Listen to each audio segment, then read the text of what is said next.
Good morning, ladies and gentlemen. I'm Shih-Bin Lin from Public Works Department, Taipei City Government. Today, I would like to share our experience on smart water governance in Taipei. Here you can see Taiwan is located in East Asia and is home to 23 million people. Here, Taipei is located in northern Taiwan. If you haven't been in Taipei before, there are two scenic spots you must see. One is the Palace Museum. It is one of the 6 most popular museums in the world. And Taipei 101, it has been the tallest building in the world. And for now, it is still the tallest green building in the world. So what's your first impression of Taipei? The landscape, or the modern city, or the culture, or the transportation system?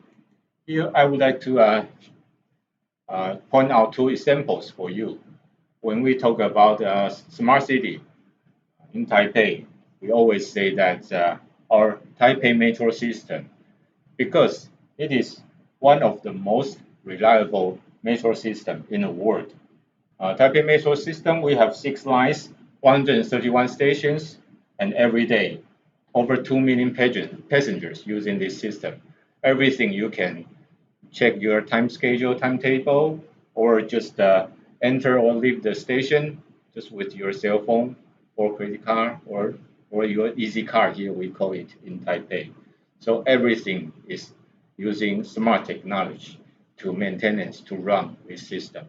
The other case is Taipei Public Work Bike Rental System. Here you can see in Taipei City we have more than 500 kilometer urban bike path, and you can rent bike by your cell phone. On your cell phone, by the app, you can know where you to rent, how many bikes there, and where you can return your bike. Just use your cell phone, your credit card, or your easy car, Taipei easy car. So it's quite convenient. People love it, and it's one of the most popular system in Asia area. Okay, but today we would like to focus on water issues in Taiwan. Under the changing climate, everywhere in the world, every country, every city, we are facing different kind of extreme events, like typhoon in Japan, like heat wave in India, or floods in Paris, or drought in California. Also in Taiwan, we're facing extreme torrential rainfall. It's a case 2 years ago. Here you can see, in one day, we got 331.5 millimeter rainfall dropping down in Taiwan. The amount equals to some countries, some European countries, the whole year rainfall amount. And here you can see, within 1 hour, we have over 100 millimeter rainfall. So this kind of situation cause serious flooding risks in our cities. And here I would like to give you some numbers of Taipei City. The area of Taipei is 272 square kilometers, and half of the area is mountainous area. That means people live in these plain, low-lying areas. And in Taipei, we have 2.6 million people, and like I just said, is living in these low-lying areas. So the number is very important, is the population density. Here we have around 10,000 people live in 1 square meter in Taipei.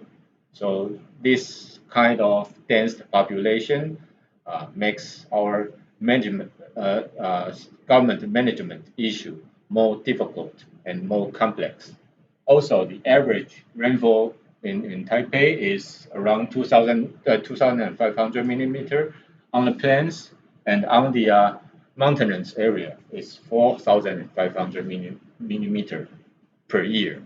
Okay, that's the case in Taipei. And here you can see by the satellite image, people living in this area, and we are surrounded by mountains and the rivers. Okay, this is Taipei, and how we keep Taipei from flooding. Around 45 years ago, we start our Taipei Metropolitan Flooding Prevention Scheme. In this scheme, there are three pillars that keep our city safe. We use drainage systems to let water go out of city quickly, and we have embankments to keep our city from river flood. Oh, and also pumping station. If there are too much rainfall inside the city, we pump the water outside the city. So this is the three principal pillars of Taipei flood prevention scheme. And now, in 2020, all the facilities, all the infrastructures are almost completed in Taipei. And here you can see this is the map of the pumping stations in Taipei City. We have totally 87 pumping stations along the river. You can see these dots. They are all pumping stations. And within these 87 pumping stations, we have 418 pumping units. Okay, so the pumping capacity is 2,195 cubic meters per second. That means within 1 second, the water volume equals to one standard Olympic swimming pool will be disappeared, just like then water gone, like the amount of one Olympic standard swimming pool will be disappeared. So the capacities are quite large, quite big here in Taipei, and how we build this is over 30 years. Decades efforts. So maybe this station is 30 years old, this station is 20 years old, and this station is 10 years old, something like that. And for the over 400 pumping units is from different brand, from different countries, Japanese brand, Germany brand, etc. So it's a very complex system, and we do our best to do the maintenance of this system. However, under the changing climate, the driest and wettest year in Taiwan is more and more frequent and intense. That's the trend like this. It's drier and drier, and the wettest more and more water, and the gap is smaller, so more frequent. So this is what we are facing, a more extreme weather condition in the future. Also, by this slide, you can see that according to 55 years records, our rainfall amounts is changing, but in generally it's steady around 2,500 millimeter per year, every year. However, the rainfall hours dropping year by year. So that means we have more rain within short time. Okay, so the rainfall intensity is increasing. What that means? This is another case in 2015. I would like to mention that the drainage system design criteria in Taipei City is that 78.8 millimeter per hour. That means our drainage system can bear 78.8 millimeter rainfall within 1 hour. That equals to 13.1 millimeter every 10 minutes. Okay, that's our capacity of our system. However, in this case, 2015, the maximum rainfall is over 130, and within 10 minutes we have 33 millimeter. That's almost 3 times of our design criteria. So what will happen? Inundation happen. Okay, so you can see 1 p.m. rainfall coming, and at 2:40 in the afternoon, there are inundation. and after the rainfall stopping, then water recede very quickly. So that what that means? That means that our system working well, the function is no problem, but the rainfall is too big. So we are facing this kind of situation. But how to improve or solve this kind of difficulties in Taipei? Well, when we are thinking about smart techniques, the traditional disaster prevention have some disadvantages.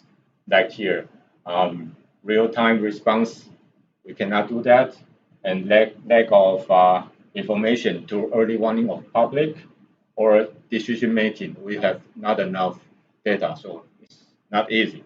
So something like this, we want to solve it by smart techniques. So here I have several cases to show you what we have done.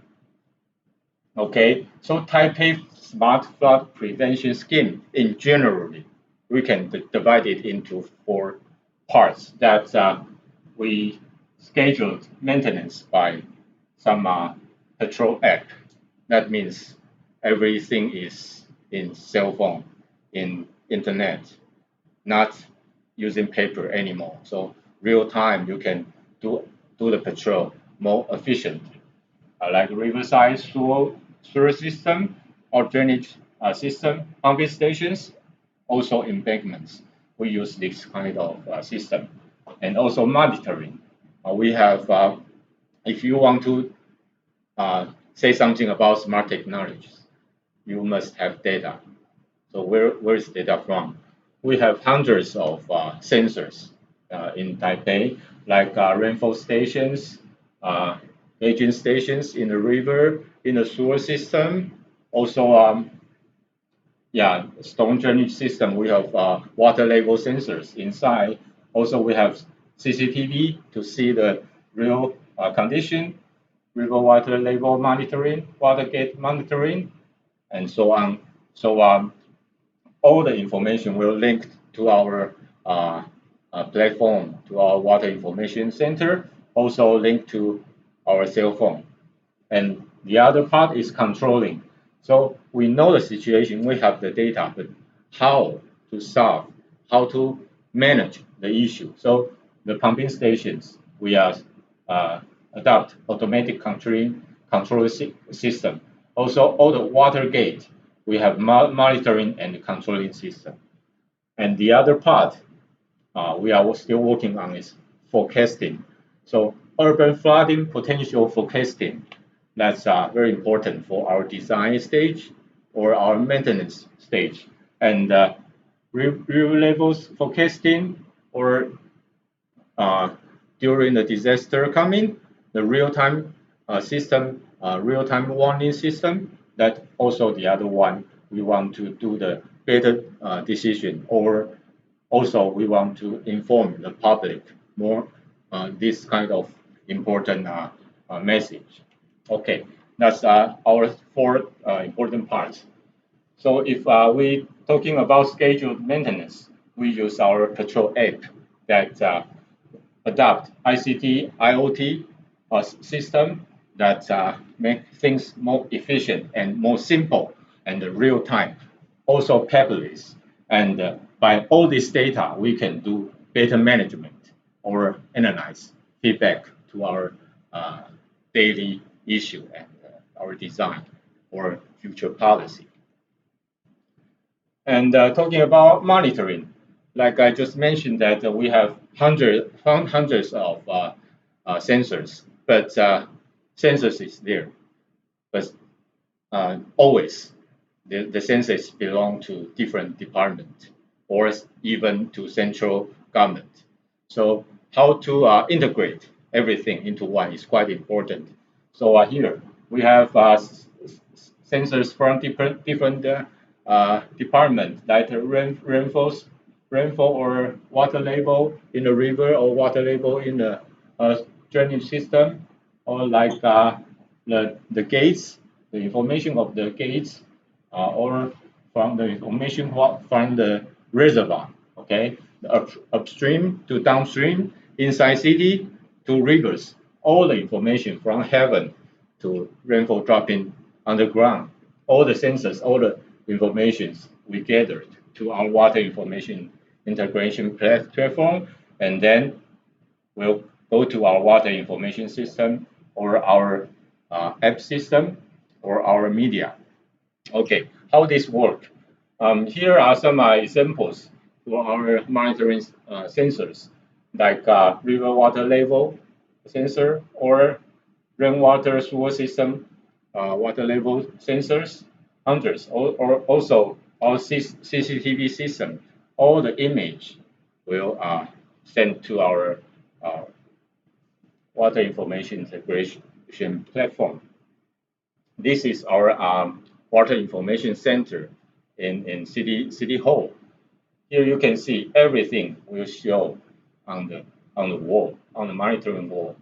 There are some examples like a real-time radar image and the rainfall, also the mountainous area, the CCTV real-time image, also the river uh, cross-section and the water level information, also all the rainfall gauge, all the pumping station status, all the pumping units status, and also the gate status.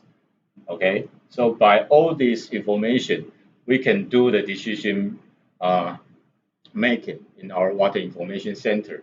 Also, all our staff, when they are patrol outside, they can use their cell phone, their app, to know the real-time information and do the right decision. The other case I would like to show you is that our smart rainwater pumping system, like I just mentioned, that it's a huge system, 87 pumping stations and over 400 pumping units from different manufactured here, different brand, different country. So how to link all the pumping units, all the pumping station as a whole, and then we can do the more precise operation to enhance this system capacity. That's the key of this smart rainwater pumping system. So on this map, you can see that we divide our 87 pumping stations into 6 districts. Okay, so each district they are in charge of a smart river section, and then all the information will gather to our headquarters. Okay, here you can see the idea is like every pumping station they do the automatic operation, and every district, the 6 district management center, they can do remote control, and the headquarters we can do monitoring, okay, and do decision here. The command is looking for this kind of information for decision making. And what is automatic operation? The program they can by all the sensors in our drainage system and the sensors in our inner water level. By this information, upstream, downstream, they can decide how many pumping units to start to operate and when to start operating. So it makes all the operation more precise and not just like the old days, just by experience. How much the rainfall dropping and turn on how many pumping units. It's not science. So this is science, and this is more precise, not countdown experience. And also remote control. We are on the in the district management center. They can see every station how the automatic control goes, and if there is necessary to engage to do the remote control, they can do it. Okay. Also, fire alarm and burglar-proof security. There are some other functions of this system. So this is a flow chart of the whole system. All the pumping stations, they are automatic operation and division center, they can do the remote controlling and monitoring all the pumping station status. And the command center, they can charge the whole system and do the right decision. Okay, by this, we can turn the traditional way by human force, huge human force, and accounting by operation experience into more logically, more smart, and more precise system. Okay, so in conclusion, it is programmed and synchronized operation, whole system as one, and real time and remote control and monitoring. So all the things happen at this moment. The headquarters can know the situation and do the right decision. So we enhancing operation precision, improving maintenance quality, also minimizing manpower requirement by this kind of smart pumping station system in Taipei. Okay, and we have another two cases. I will go through very quickly. The other one I want to show you is the flood simulation early warning system in Taipei. There are two keys in this part that flood simulation. What do we do for this? This is to simulate the situation in Taipei to modeling, and we can feedback to our design and our policy. Also, we can evaluate the performance of our system. Okay, so this is flood simulation. The other part is forecasting that we can also modeling, but we model in real time and send early warning information to our department, to our authority, also to our citizen to do the right action for future possible risks. Okay, so this is another case that in Wenshan district in Taipei, it's a flood-prone area that many cases, many historical inundation cases that because the drainage system in this area, the capacity is not enough, not reach the design criteria, only 59 millimeter per hour. So that's one major reason that it's a flood-prone area. Okay, so the city government do some construction project in this district that including the drainage diversion tunnel and also two underground detention ponds. It's the first case in Taiwan. Also, I think also very important case in Asia that is in downtown area. We have this kind of huge amount flood detention pond underground, and by all these projects, we want to enhance our flood prevention capacity to our design criteria 78.8. Okay, so we want to ensure, so we do the simulation that we put all the geometric information to our model and drainage system information, pumping station information, and ground surface information, etc., and all the all the infrastructure information to our model. Then, okay, this is the model. The true surface condition will be modeled in this project, and then with the model and the historical real case scenario, we found that the construction, the five construction project really reach its goal that detention pond reaching over 80% in capacity and the diversion tunnel reaching 90% design conveyance.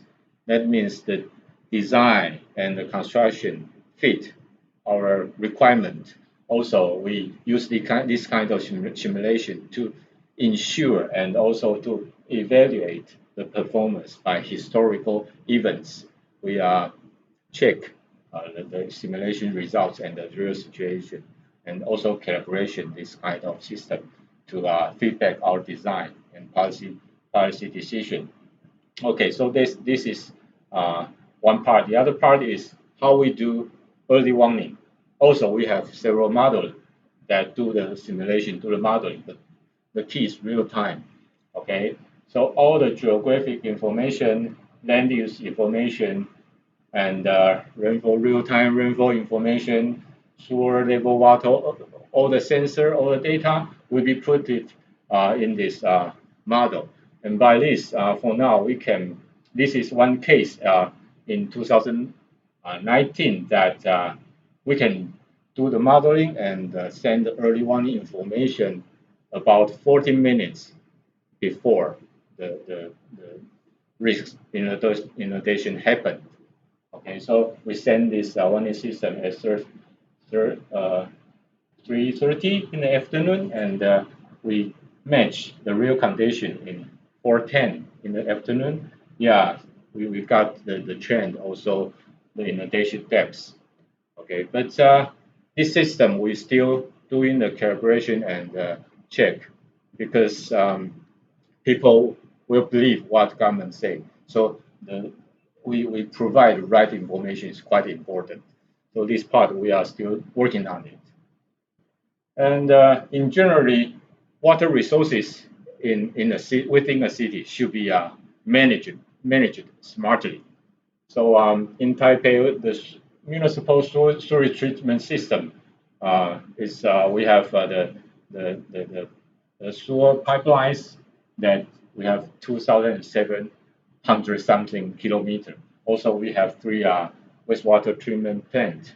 All these daily information, like the wastewater into the sewage treatment plants and the sewage pumping stations and all the interception stations, water level stations in this city, in this system, all the data also go into our monitoring system.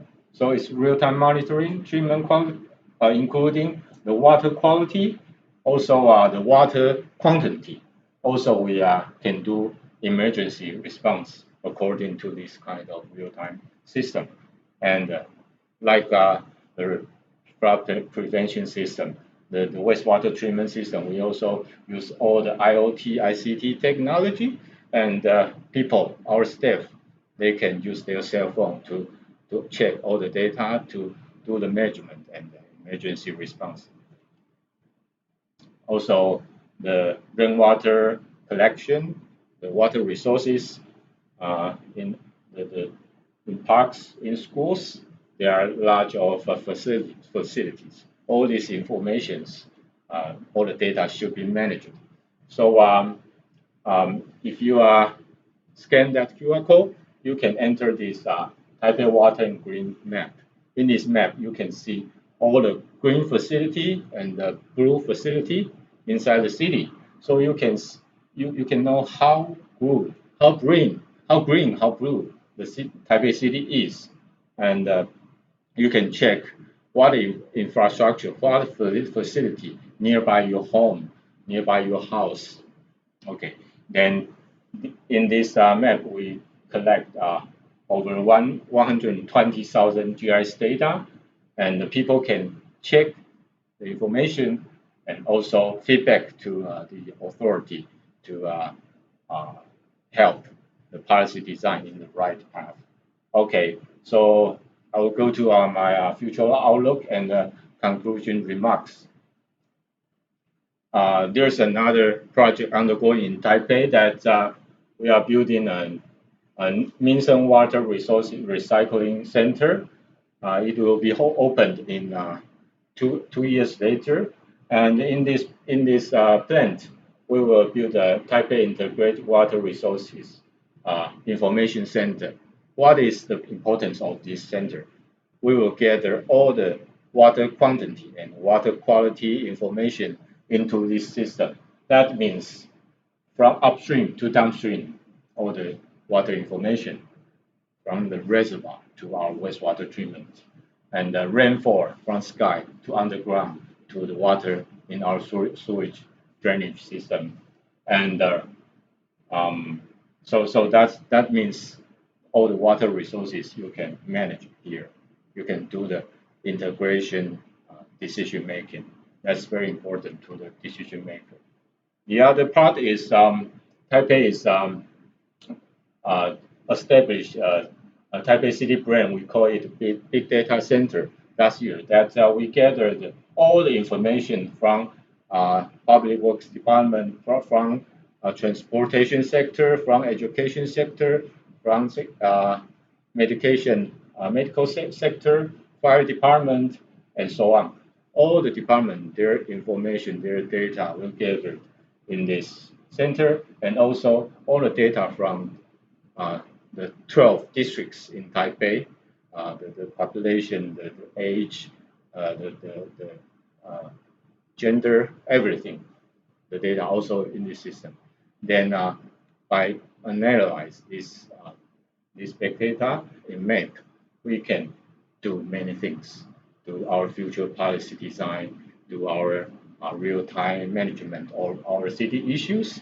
So this is another part we are doing now. So the conclusion is better information leads to better decisions. With public infrastructure for the water environment already developed for decades, it's a foundation for us. But Taipei City will continue to apply smart technologies, forge tied with industries. That's quite important. We work with private sector and strive toward developing an increasingly ecological, sustainable, and livable city. And smart city is not just the application of technology. It is in a way we engage different parties, different groups, different sector. Also in the process, we institute the framework. Also in the types of partners we bring together. So welcome to Taipei. Thank you for listening.